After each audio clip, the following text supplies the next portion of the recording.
Bulkheads. There, I said it. Bulkheads. That's how we do it, kids. I'm Sid, and these are my best friends. My mom, Kim, my dad, Ty, and my sister, Maddie, who before starting her own adventure, joined us in rocking out a state-of-the-art refit on our floating home. Now, we're ready to set sail to die with memories, not dreams, and live dauntless. Bulkheads. There, I said it. Bulkheads. It's been the buzzword of YouTube land for quite a while now. So today I'm going to talk to you about the bulkheads on our 2017 Lagoon 450F. Any of you that have been watching sailing channels probably know who Colin with Parlay Revival is and the challenges that he's had with his bulkhead and his repairs. Back when I met Colin in 2020, this is before this all blew up, and I was able to talk to Colin and actually get some blow-by-blows through his process before he even contacted or even got contact from Lagoon.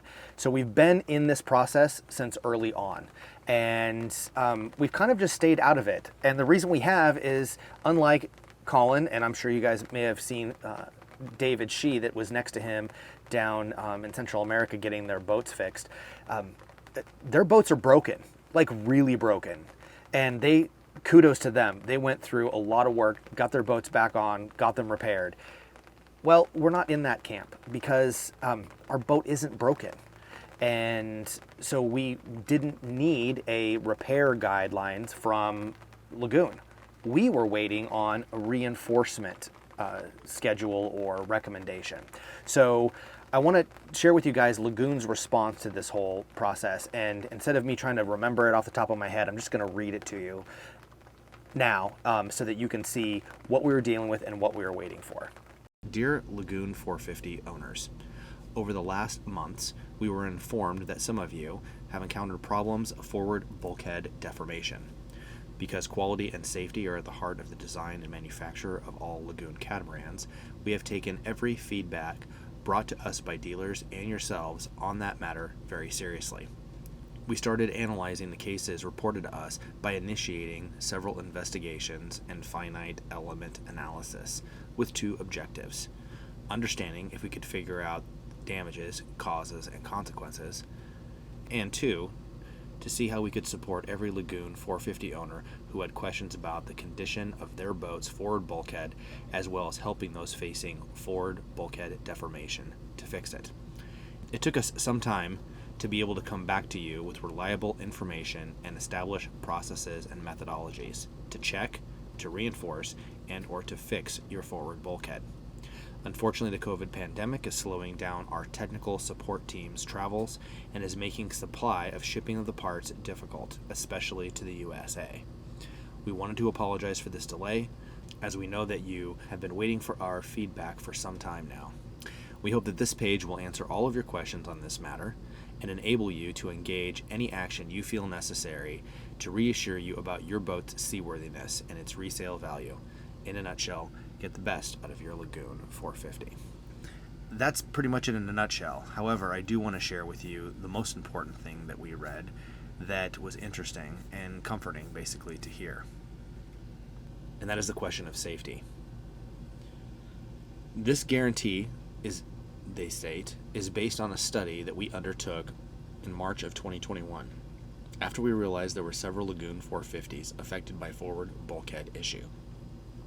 We started analyzing the cases reported to us with some new calculations based on the latest available tools to understand causes and potential impacts of deformation and or broken forward bulkheads. To ensure the reliability of this finite element analysis, we asked VP-LP, one of the most renowned international team of naval architects and designers, to review our calculations and results, which they did. They reached the same conclusion as us. There is no safety issue when navigating with a broken or deformed bulkhead. Potential damages on forward bulkhead could not lead to either dismasting nor any risk for the crew. Now, you know that our boat is not broken.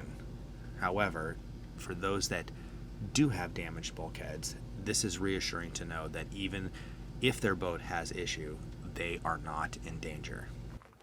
So what are the possible causes for this? There's pretty much a consensus across everyone that we've talked to, professional naval architects, repair facilities, those involved with repairing Lagoon 450s, that the main mast bulkhead, which obviously goes under the mast and extends all the way through the boat into the front cabins of both hulls, could be undersized a little bit. Is that really that big of a deal? Maybe, maybe not, but more importantly, what I believe caused a lot of the damage and what many people believe has led to this damage. I'm going to link actually one of Colin's videos up here in the cards, or you can check it out down in the description.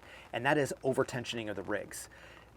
These rigs have tremendous amount of force. There's 9 tons of force down on the mast compression when the boat's sitting here just like this. And that's before we go sailing. But the mechanical advantages that these rigs have, you can tear these boats apart if you don't know what you're doing or you're not paying attention and you over-tension your boat. As far as rig tensioning goes, and our experience with rig tensioning is we had a good friend of ours who is a rigger for 35 years come on the boat and help us retension our rig when we re-stepped the mast after we left the yard. We also did a sea trial and tensioned the rig at sea under sail. So we were not only have we done this before, but we were trained how to do it, what to look for, and how to properly tension the rig. So knowing that, that brings us to what we're going to do as far as our boat is concerned. We waited to find out what this reinforcement guidelines are going to be, and Lagoon said that they were going to give a kit to everybody that had a Lagoon 450 free of charge. You just needed to submit some information. So we started by doing that. We submitted all of the information as far as the history of the boat, the fact that we're the 3rd owner, that this was in charter in the BVIs, and we sent pictures of the bulkhead. And most importantly, I filled all this information out and contacted the dealer the Lagoon through the dealers as myself, as Ty Armstrong. So I didn't bring the channel into it. I wanted to see what kind of response Lagoon was going to give just as a regular 450 owner without some sort of public platform. And they did a really great job. They came back within a couple weeks and said, the boat looks like it's in great shape. We're going to give you a reinforcement kit, obviously. And furthermore, even knowing the history of the boat, we're further going to pay for the 20 hours that we anticipate the reinforcement is going to take. 10 hours per side. And that's just literally taking off the trim, installing the kit, which we're going to show you, and putting it back together again. We were going to sell this boat, having that information from Lagoon, and tell the new owner, hey, the boat's not damaged. You can take it to Zimmerman. There's a spot waiting for you, and you can go get it reinforced. Unfortunately, we just don't have time to do that, and many of the people that have contacted us interested in purchasing Dauntless said, I would really rather have you guys do it. Most important thing is getting the boat reinforced so that the new owner, the next owner, has confidence in the seaworthiness of the boat, and there's no questions about is the bulkhead reinforced or not. Frankly, I'm really confident in the boat, and we're going to document all of our work, and I think we do pretty good work, so I'm not terribly concerned about that. Now, what that meant is that we have to move the boat again. Part of the reinforcement procedure is that this boat can be reinforced and is recommended to be reinforced in the water, but tied dockside. And that's great, but the dock that we were at, well, it was pretty choppy and bouncy, and we wanted this boat obviously to sit flat and still. So we came over here and had to get this dock prepared, move the boat here, and now we are completely set up and ready to begin the reinforcement process. We're going to take you through getting the dock ready, moving the boat, and preparing the reinforcement kit for going in. So let's get to it.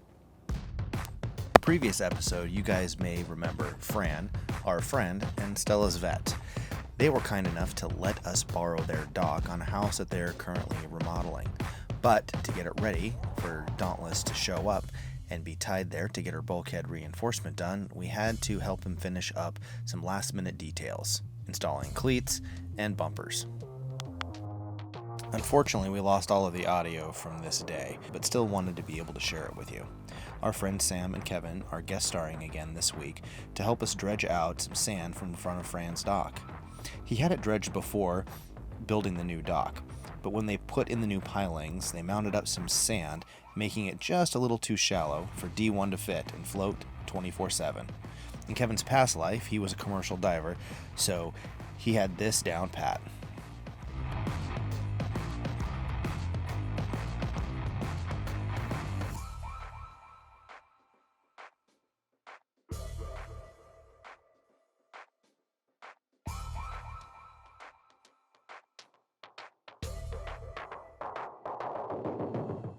After a successful day of dock preparation, we all jumped in the Go Fast dinghy to run over to the local tiki bar and celebrate.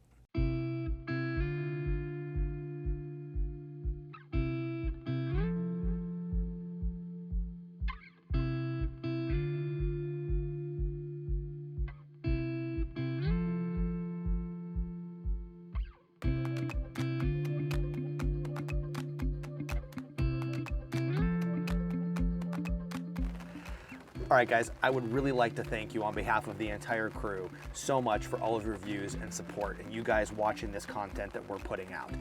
We have a goal. We're trying to hit 30,000 subscribers before we go to the Annapolis Boat Show, and we really need your help. If you haven't subscribed yet, please hit that button down below. Hit that subscribe and that bell to be notified of, well, future videos and help us out reaching our goal.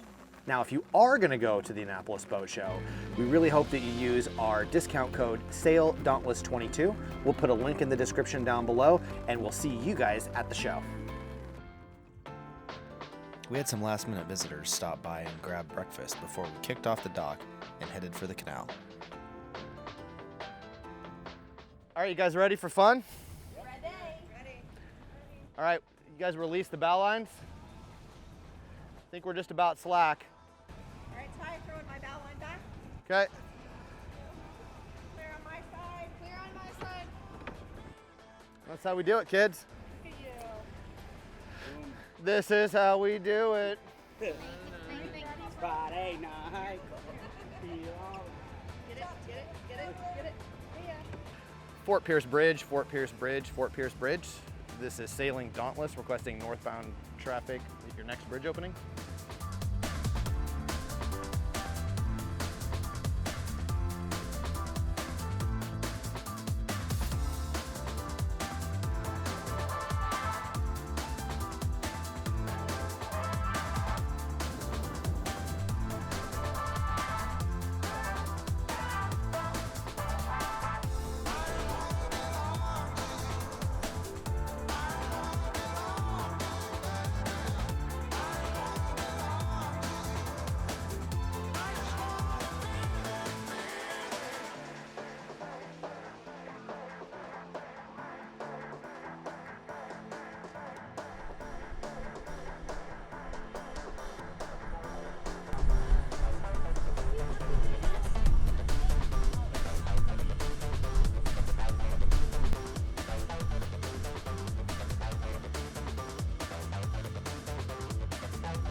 In preparing to do these reinforcements, I need to loosen the shrouds and make sure that everything is completely slack. Obviously it's still holding the mast up, but there really isn't any pulling up force.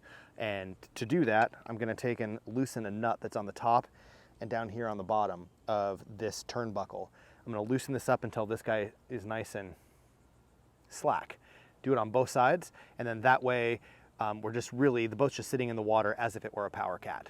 And then after we finish all of the reinforcement, I'm going to come back in and I'm going to tighten these shrouds and pull them back up to a nice, well, to a nice snug tension, not over tension. And then we're going to get out there and do a sea trial, get out there, sail it, put some wind into it on the beam, and make sure that our shrouds are tensioned properly so that we just get a little bit of movement on that leeward shroud. Here we go. Did you mark them? Ty, did you mark them? Oh no, but first I have to loosen the nuts. So these are jam nuts that keeps it from loosening. And I've got to make room for tape to get underneath of here, and the way I'm going to mark it is with electrical tape. Sydney will be so happy. I'm using pink. And I just come down here right at the top of the turnbuckle.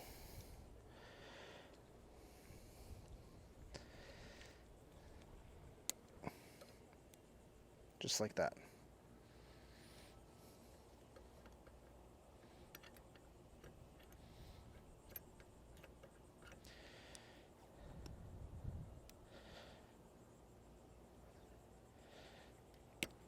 Now this is going to get me close, but after reinforcement, it may end up being in a different spot. All this is doing is giving me a starting place to start adjusting the shrouds from.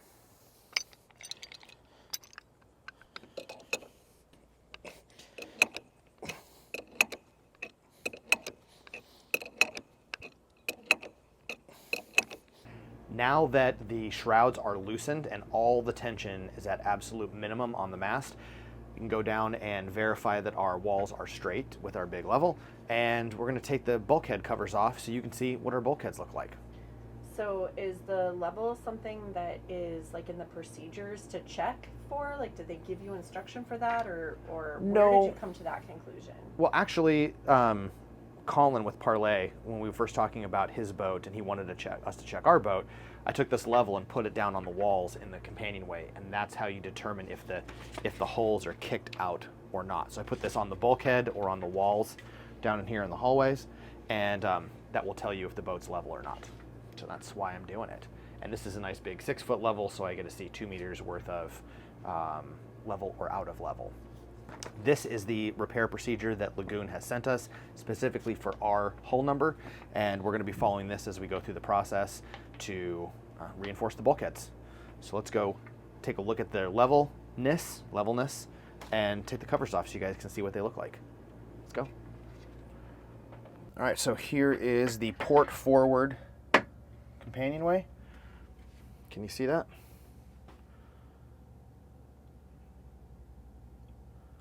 All right, and then I'll have you back up, and we'll go on the wall right here.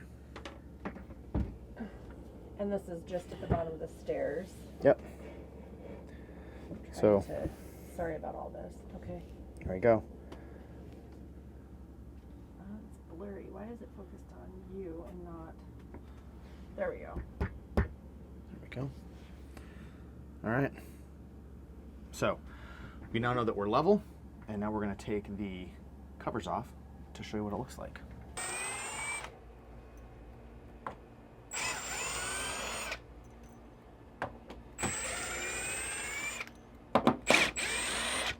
Join us next week when we actually let you see what the bulkheads look like, walk you through their current condition, and show you what the reinforcement process looks like.